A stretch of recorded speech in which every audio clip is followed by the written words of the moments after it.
महाभारत युद्ध में एक तरफ जहां धर्म का पालन करने वाले पांडव थे तो वहीं दूसरी ओर अधर्म की राह पर चलने वाला दुर्योधन खड़ा था।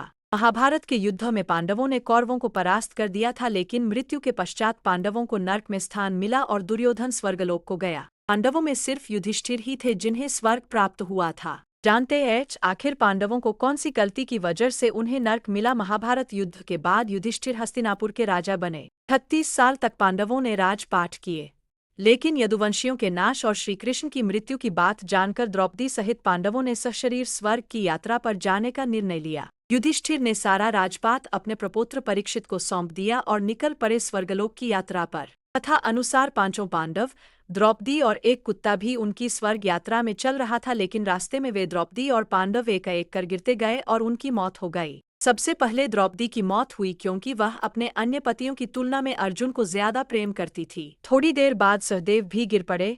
तब भीम ने पूछा, सहदेव क्यों गिरा? युधिष्ठिर ने कहा, सहदेव बुद्धि पर काफी घमंड था। कुछ देर बाद नकुल भी गिर पड़े। तब युधिष्ठिर बोले, नकुल को अपने रूप पर बहुत अभिमान था, इसलिए आज इसकी यह गति हुई है। इसी तरह अर्जुन अपने पराक्रम के अभिमान के कारण गिर पड़े और उनकी मृत्यु हो गई। भीम भी रास्ते में गिर पड़े।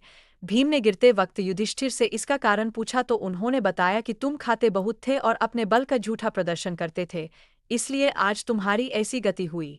अंत में युधिष्ठिर के लिए स्वर्ग के द्वार खुल गए, लेकिन उनके साथ कुत्ता भी था जिसे वह स्वर्ग साथ ले जाना चाहते थे। इंद्र इसके लिए राजी नहीं हुए, वही युधिष्ठिर भी अपनी बात पर अड़े रहे। आखिर में कुत्ते के रूप में यमराज अपने वास्तविक रूप में प्रकट हो गए। फिर युधिष्ठिर सशरीर स्वर्ग चले गए। स्वर्ग पहुंचकर उन्होंने अपने भाई दुर्योधन को देखा।